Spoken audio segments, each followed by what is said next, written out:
Okay, so again, we're on session 7. Let me fast forward.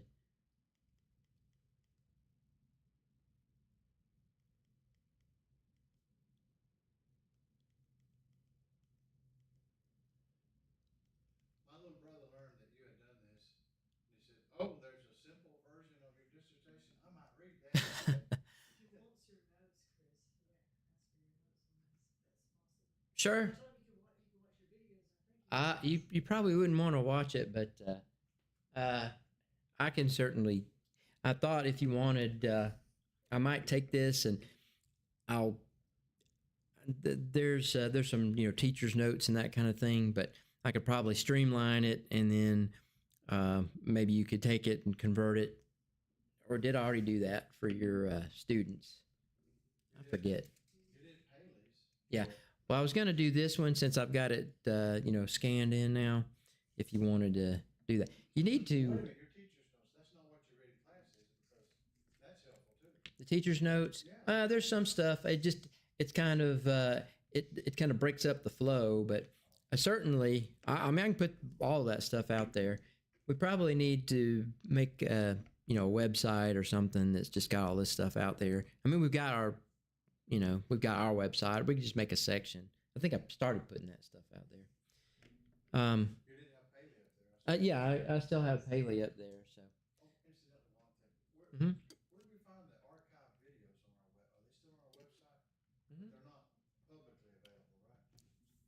You have to. No, you can link it. I mean, you should be able to. Are you not able to? No. The only thing that comes up are some audios from my father when he was preaching at East Point, but I couldn't find any videos. You know that big section where we had all of them. Yeah. archived?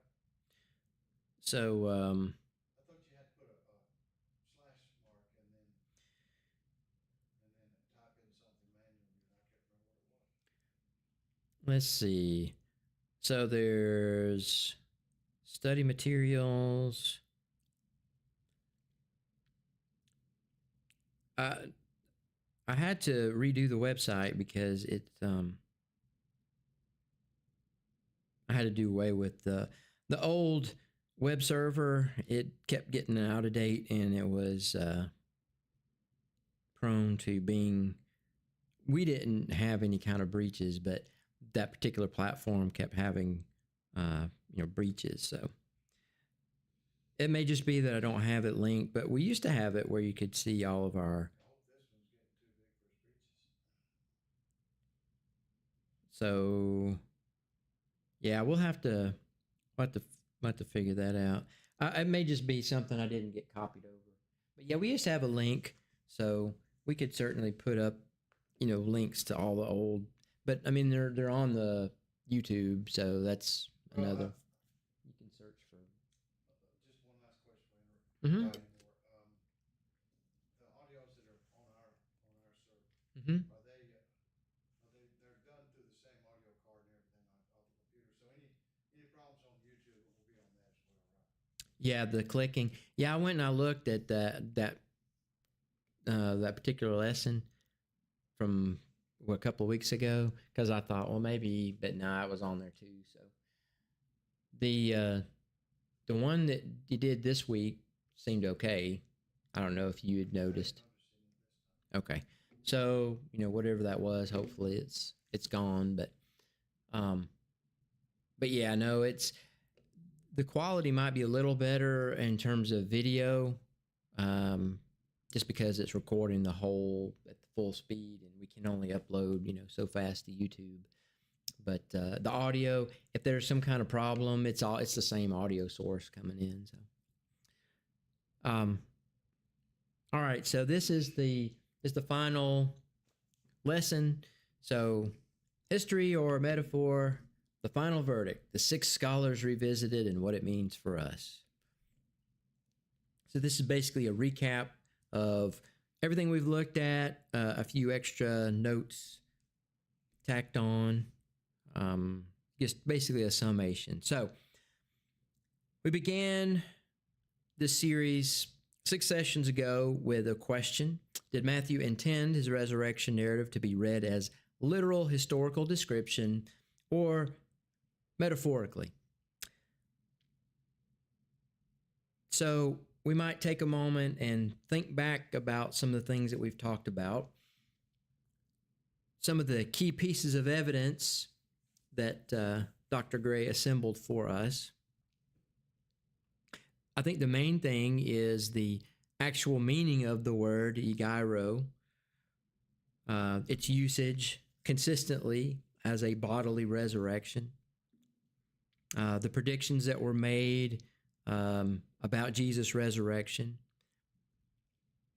You remember we talked about the physical manifestation of Jesus, the things that were said about him physically, not just, and Jesus was with them, but there were specific things said about his physical presence there, the eating of food, the grasping of his feet, the seeing of, the feeling of the nail prints. So again, this was a physical, literal resurrection.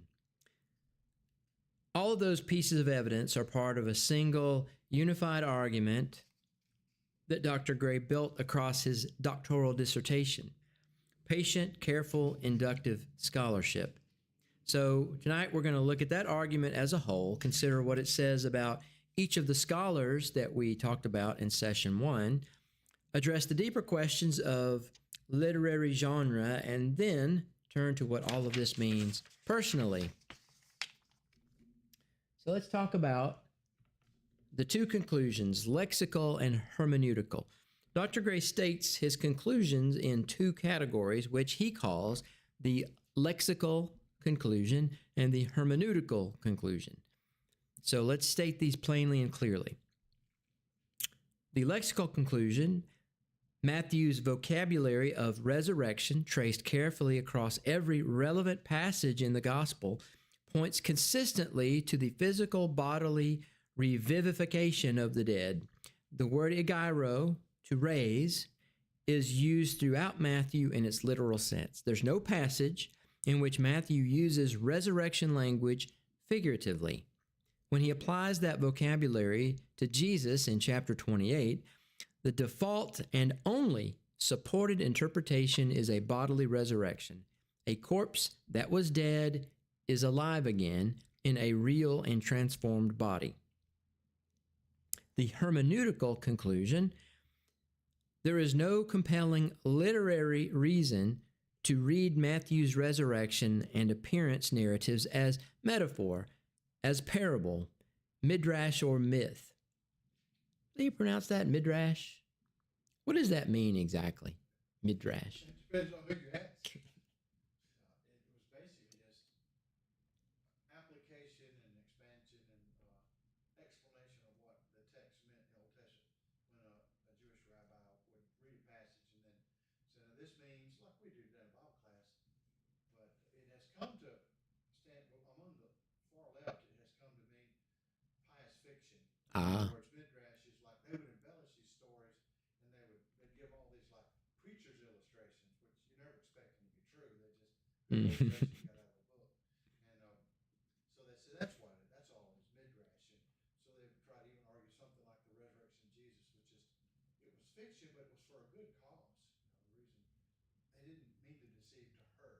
They thought they were doing the world a favor. Okay. Well, thank you. That's good. I wasn't quite clear on that. Usage. It's not really the proper usage of the scholars like N.T. Wright and others excoriate the nuts. The liberals are using it that way. Well, they use it that way because they're taking a reasonable thing, which is the, expounding of the explanation of perhaps difficult passages in understandable terms or more modern terms that still convey the actual literal meaning of it, but just said in a different way. But they Jews were in that day. There was a tendency for some of them to tell big whoppers, these crazy stories. Mm-hmm. And Paul talks about that, warns about Jewish myths or fables. The words mythos or myth is where we get myth from. Mm-hmm. And they always took a horrible view toward myth. I mean, the New Testament writers spoke of it and they always denounced it. Mm-hmm. So the proper category is mythos, it's not midrash. Mhm. Hebrew term. It's the Greek word muthos. And they're trying to say the biblical writers were engaging in muthos when in fact they said we don't tell myths like Peter said. We didn't engage in those kinds of myths. We actually saw it. We saw his majesty on the mountain, Mm-hmm. that sort of thing. So everything in the New Testament is the opposite of how they want to portray it. Mm. So this is just one small area of the book of Matthew compared to a major problem we face with criticism among those who are supposed to be friends of the Bible, Mm-hmm. and they're not. Some of that's friendly fire, I suppose. Um, okay, so it's not parable, midrash, or myth. Matthew writes within a historical genre. He anchors his narrative to verifiable historical realities. He distinguishes clearly between parable and narrative.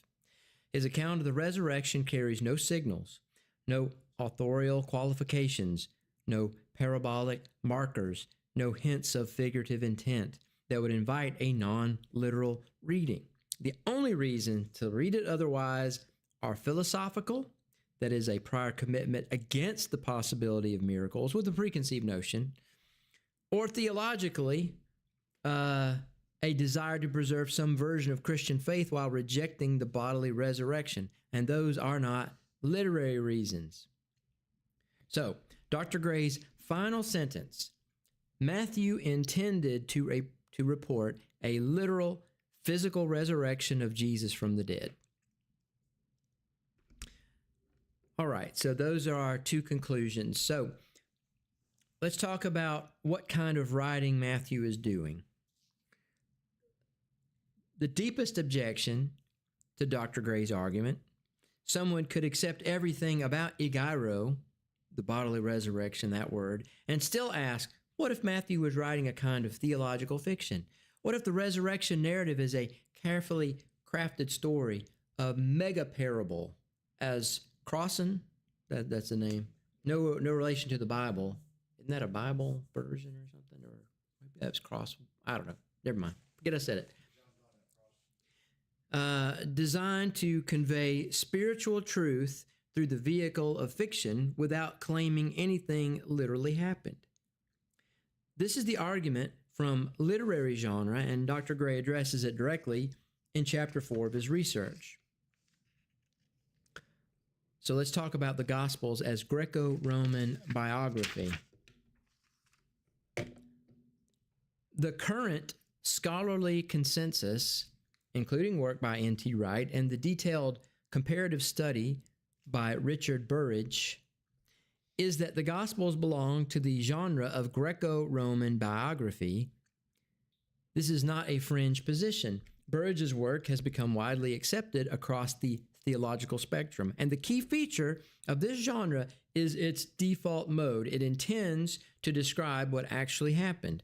Greco-Roman biography is not fiction. It is historical reporting shaped by the conventions of ancient biography. If the Gospels are a form of biography, then the presumption is historical. Matthew is not writing a novel or parable collection. He is writing an account of a real person's life, death, and resurrection. The default mode of the genre is, this happened. And Matthew knows the difference between parable and narrative because he consistently distinguishes between his parables and his narrative. When Jesus tells a parable, Matthew uses explicit markers, like Matthew 13:3. He spoke many things to them in parables, saying. And the funny thing about that is, he spoke many things to them in parables, saying, and then he quotes what happened. So even when he's talking about parables, I mean, he's actually reporting what happened literally, even though it was a parable. You mean that Jesus actually uttered the parable? Exactly. That's the point. I mean, and that just reinforces it because he's not just paraphrasing the parable. He says, okay, and then Jesus told us this parable, which went as such. And then Matthew 13:53, when Jesus had finished these parables, he departed from there. So again, Matthew makes clear when there is a parable being told and either reports it or at least says Jesus is saying these parables. And then the very next verse describes Jesus physically traveling to another town, narrative that is clearly not part of the parable. So Matthew knows how to signal that a story is a parable. And then this is like a news reporter, right? A good news reporter, not the kind they have now, the kind that they used to have that, no matter where it went, they reported the news, good or bad. So, Ron used to be one of those guys. And so Matthew knows this, and he does that consistently. The resurrection narrative carries no such signals. There aren't any markers inviting a parabolic or symbolic reading. And I know we're beating a dead horse, but again, we're just being crystal clear. The absence of those markers is significant. Crossan's megaparable theory must explain why Matthew's parables come clearly labeled, but the resurrection narrative, allegedly the most important parable of all, comes with no label and every marker of historical narrative. So that theory cannot explain this. And then there are historical anchors. Rather than producing theological fiction, Matthew takes pains to anchor his account to verifiable history. The reign of Herod the Great, the rule of, is it Archelaus? Archelaus? The governorship of Pontius Pilate, the geography of Jerusalem, the use of large stones to seal tombs, which has been archaeologically confirmed. These details are not the decoration of a fiction writer.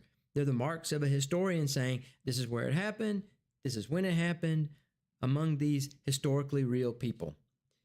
Dr. Gray states the conclusion plainly. Were it not for the miraculous elements and some of the events related therein, theories positing interpretations of Matthew as metaphor, midrash, myth, or megaparable would never have arisen. The literary arguments are not driving the metaphorical readings. The prior philosophical commitment against miracles is. So again, there is an axe to grind. All right, so let's revisit these 6 scholars briefly before we close. So we introduced these people in lesson 1. Now with the research in hand, we are going to say precisely how Dr. Gray's work bears on each of them. So here's our final assessment. Gerd Ludemann, who says there's no resurrection in any meaningful sense. Ludemann grants, without dispute, that Matthew's gospel depicts a literal bodily resurrection. His quarrel is with the historical reliability of the tradition, not with Matthew's intent. In a striking way, Dr. Gray's research actually supports Ludemann's concession. Yes, Matthew intended a physical resurrection, exactly as Ludemann admits. Where they differ is on the further question of whether it happened. That question lies beyond the scope of Dr. Gray's dissertation. Then we have John Dominic Crossan, the Gospels as megaparables. Crossan acknowledges that mainstream first century Judaism expected a literal physical resurrection, but he refuses to let this govern his reading of Matthew.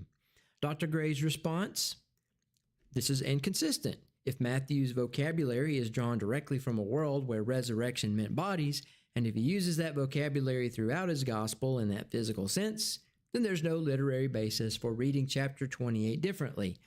Crossan's megaparable theory is driven by a prior rejection of miracles, not by literary evidence. Robert J. Miller, Matthew 27 as the smoking gun. Miller's touchstone argument was the primary target of Dr. Gray's research. His argument required 27 verses 51b through 53 to be clearly metaphorical so that the resurrection narrative that follows would read the same way.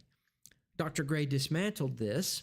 The Rising Saints passage uses the same physical vocabulary as every other resurrection passage in Matthew, and even skeptical scholars concede that Matthew intended it as history.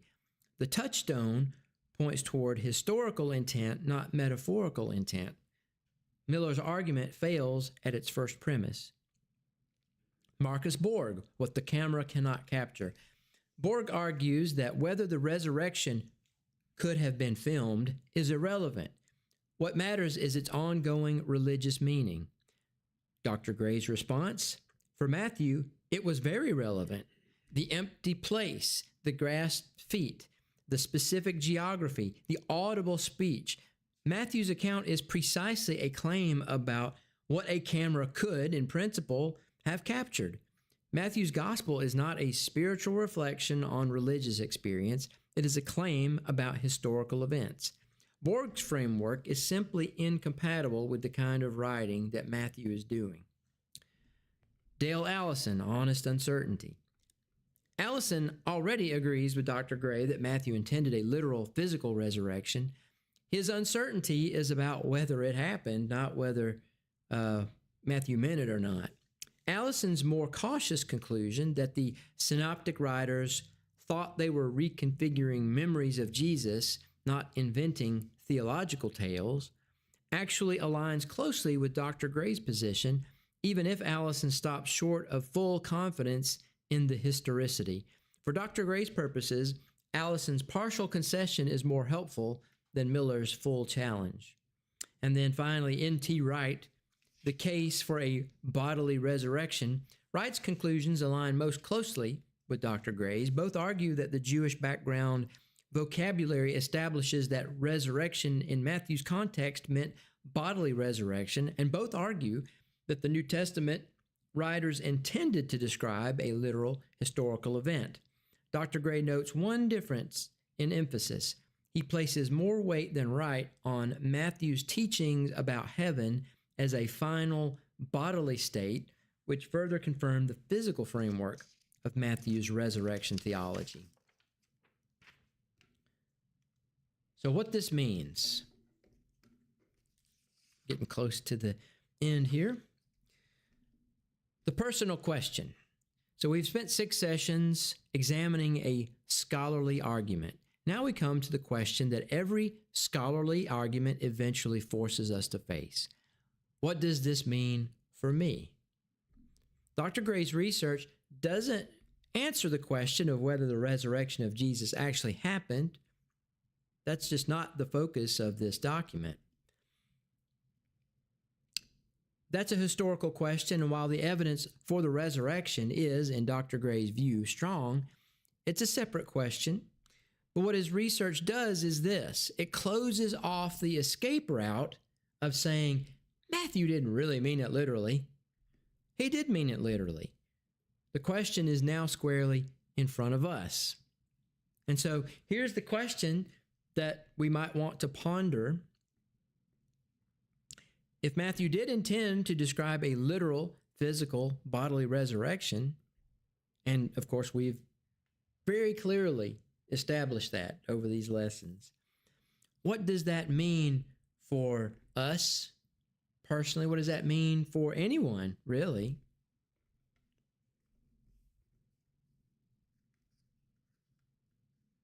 Anybody got any thoughts?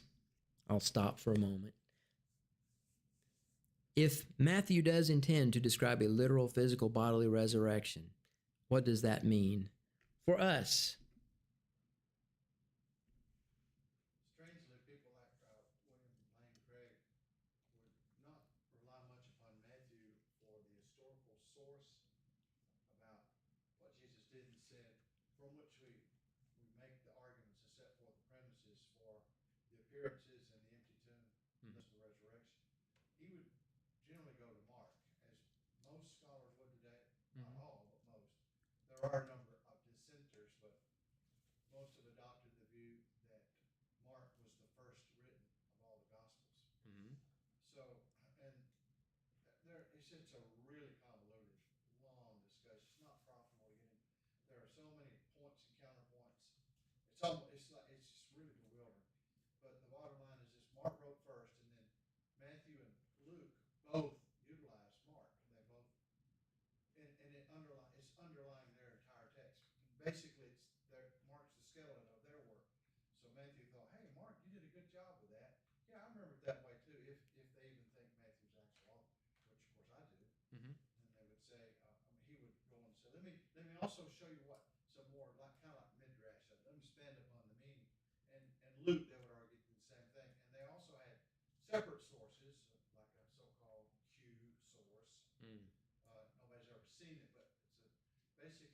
saying source. Some say that most the standard wisdom was it comes from the German word, I believe it's quella. I don't know how you pronounce this. Quelle. How would you pronounce that? I guess depends on what language that's in. And well, German, it's a Yeah. theological German. It's supposed to, well, it's supposed to be source, Uh-huh. but well, the only historical argument here is whether or not that's how scholars started calling that saying, the anonymous saying, the source as Q. If it's the short of the German quell, or is there some other reason? It goes way back to Griesbach and a bunch of other scholars from the 19th century. But the biggest question then is the reason why I went to Matthew is because Miller had argued, you know, Matthew may not have been first, but he gives us a real good indication of what all of them were up to. He doesn't even consider John worth discussing. It comes too late, he thought. But the other three synoptic writers, basically, you know, Matthew was doing the same thing Luke was. It was just taking off of what Mark wrote. But when Matthew did it, it's obvious he was writing fiction because of the Rising Saints episode, he said. So that's a touchstone. So we have to take that and we apply that same principle back to Mark. We apply it back to the very original set of facts from which apologists today make their case. The facts we mostly know, not exclusive, but mostly know from the New Testament documents as history. Mm-hmm. We consider this as history. So that's, I didn't mean to go on that too long, but that was the purpose for why Matthew was chosen, because Miller had chosen Matthew to say he helps us understand what all the three synoptic gospel authors were doing, Matthew, Mark, and Luke. Including Mark especially. And so Mark was up to the same thing, although Mark didn't get the same kind of details. I looked it up real quick because I thought quell. It sounds like it's one of those words that was like it morphed into the English word well, like a well you would get water from. You know what I'm saying? But anyway, I looked it up. German source or spring derived from Old High German and Middle High German, meaning to well or to swell. It traces back to a prehistoric Proto-Indian European root related to water and expanding from within. So I think like a fountainhead or a sword. That I guess that's why. See, when they talk about Q, so complex, we don't know there ever really was one. It's an inference. Mm-hmm. It's like how they used to discover Pluto, supposedly. Yeah. It's just an inference based on gravitation. Was it that other planet with a weird name? Anyway. Oh yeah. But so, which is the word for heaven, by the way, in Greek.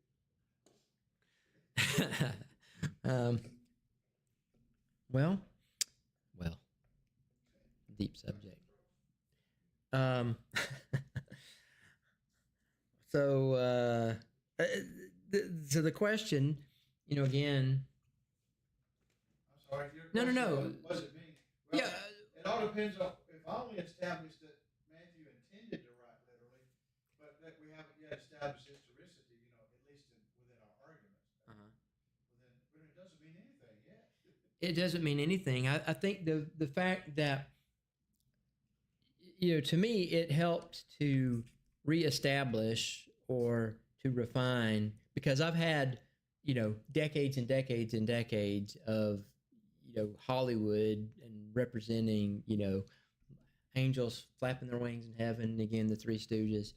But this is a corporeal, physical, bodily resurrection, not just of Jesus, but of us as well. And so that helps to, I think, put it into perspective. And also the very fact that this happened, again, just reiterating that. We have to keep reminding ourselves that this is, it's not, a novel. It's not fiction. It actually happened, the things that are written, in this book, the Bible. That gives a lot of meaning to the words inscribed right behind you on that table, Mm-hmm. I think. Yeah. Because that's the very purpose of the Lord's Supper, is that at that time we all drop what we're thinking and consciously dwell on the reality of the events of the cross. Exactly, the reality. And to that point, the Apostle Paul makes a personal connection that's worth noting. In 1 Thessalonians 4:13, Writing to a community that had experienced death among its members, he says, "We do not want you to be uninformed, brothers and sisters, about those who sleep in death, so that you do not grieve like the rest of mankind who have no hope." Paul is not saying don't grieve. He's saying don't grieve like those who have no hope. There is a different way to grieve, a grief shaped by the conviction that the person who died will be raised bodily in a final resurrection. That's not a small thing. The physicality of the resurrection, hope, the fact that it is about bodies, real bodies, the bodies of people that we have loved, is the precise thing that makes it a genuine comfort rather than a polite sentiment. If the resurrection is metaphorical, a story that means something spiritually but doesn't claim anything happened, then it can't bear the weight of grief. It becomes a beautiful idea, not a promise. Dr. Gray's research in establishing that Matthew intended a literal resurrection is ultimately an argument in defense of the hope that Paul says makes grief different. So the same connection applies to how we live. If the resurrection is literally true, if Jesus was bodily raised, and if we will be bodily raised, then the decisions we make with our bodies, for our bodies, about our bodies, matter eternally. What we do with our physical existence is not irrelevant to God or to the future. The resurrection is the ultimate affirmation of the goodness of embodied existence. And now that I'm thinking about it, the fact that when you think about, ghosts and spirits and, heaven and, the things that we don't see, we don't touch, we don't feel, we only kind of dimly think about or we've seen in movies, we know what a body feels like. We know what our body feels like. And making that kind of the bridge between this world and the next, the bodily resurrection of the thing that you're already familiar with, well, that ought to give us hope that, hey, when that happens, there will be some familiar things going on. We'll have that familiarity. So it won't be so jarring, we're going to wake up and we're some sort of disembodied, floating phantasm.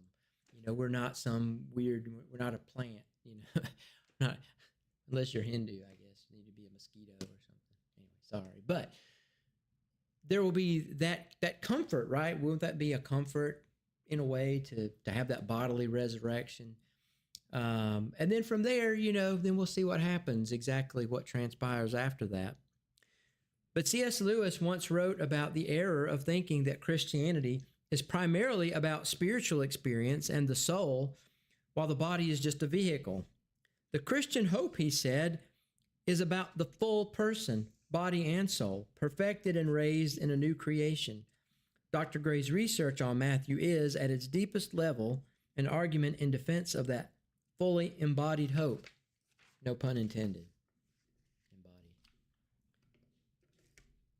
So we noted in session 6 that some doubted even at the appearance of the risen Jesus on the mountain in Galilee. Dr. Gray doesn't try to eliminate that detail. It is there. And it means that the Great Commission was given to a group that included doubters. Faith and doubt aren't opposites. Thomas, who doubted, was not excluded from the community or the commission. He was invited to see and touch. The honest uncertainty of Allison, the intellectual wrestling of people across centuries who have taken the resurrection seriously and still found it hard, is not a disqualification. The question that matters is, what do you do with the evidence? What does Matthew's text, honestly read, require you to say about his intent? And Dr. Gray's answer is clear. He's not asking anyone to find it easy. He's asking everyone, scholar and layperson alike, to follow the evidence honestly.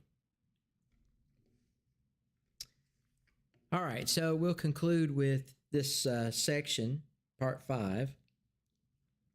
A word about Dr. Gray. The series that we just engaged in was built on the work of Dr. Philip Anthony Gray, who submitted this research as his doctoral dissertation at Amherst University's Turner School of Theology in 2016, 10 years ago, I guess thereabouts. It is appropriate to close by acknowledging what he accomplished. Writing a doctoral dissertation requires years of sustained, rigorous effort, reading widely, arguing carefully, engaging with ideas that challenge your own conclusions, and submitting your work to the scrutiny of scholars who will test every claim. Dr. Gray did all of that. He identified a specific and important challenge, Miller's touchstone argument, and answered it with patient, detailed scholarship. What makes his work particularly valuable for us is its method: inductive, evidence-based, faithful to the text. He did not begin with the conclusion that he wanted and then find proof for it. He worked through Matthew, passage by passage, word by word, building the case from the ground up. That is the kind of scholarship that honors both the Scripture and the people who read it. And his conclusion is not merely academic. The question of whether Matthew intended a literal resurrection is one of the most consequential questions in the history of Christianity. If Matthew intended metaphor, the entire Christian tradition has fundamentally misread its own founding document. If Matthew intended history, as Dr. Gray demonstrates, then we stand within a tradition that has always been reading correctly, even when the reading is difficult and demanding.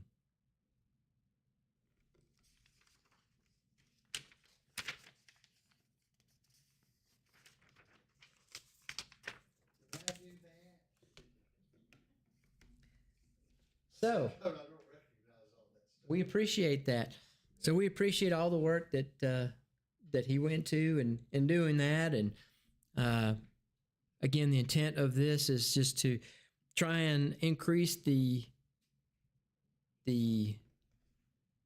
boundaries of where that work. We don't want it, resting on the shelf. Philip's not. He's out there preaching, but that work still stands as a testament to all that scholarship, and it's a shame to just let it sit there and not do something. There's so much just garbage, as we were talking about earlier. YouTube and social media is littered with just junk that's meant to engage, just to fire the pleasure centers of the brain. But really what we need is to have more things like this out in the world, trying to engage with people, to get people to think about these things in a manner that hopefully will affect them in a positive way and get them to thinking about the historicity of the gospel, the historicity of what Matthew wrote, and that Matthew meant what he said. And if Matthew didn't mean what he said, if that resurrection didn't happen, then Paul wouldn't have wrote what he wrote that we just talked about. That hope, we wouldn't have that hope. If Jesus hadn't risen from the dead, then Christianity would have never gotten off the ground, or certainly would have died long ago, because people don't sacrifice themselves. People don't go out spreading the good news of some nebulous idea that may or may not be true, but we're really hoping it's going to be true. People don't do that. People don't invest time, effort, blood, sweat, treasure, and their lives ultimately for a lie or for a long shot. They do it because they saw it. It happened. They're excited about it, and they're going to, to steal the words from the atheist. They would crawl across the breadth of England on broken glass to go and tell someone, anyone, of this news. So, anyway, we appreciate all that work, and maybe I don't know what, we got a couple of weeks before the summer series, so we'll have to get something short. Have a couple of lessons. What was your? Oh, that was my invitation song. Never mind. What was my invitation song? Oh, it was. Let me find it really quick. I had it. I was just gonna sing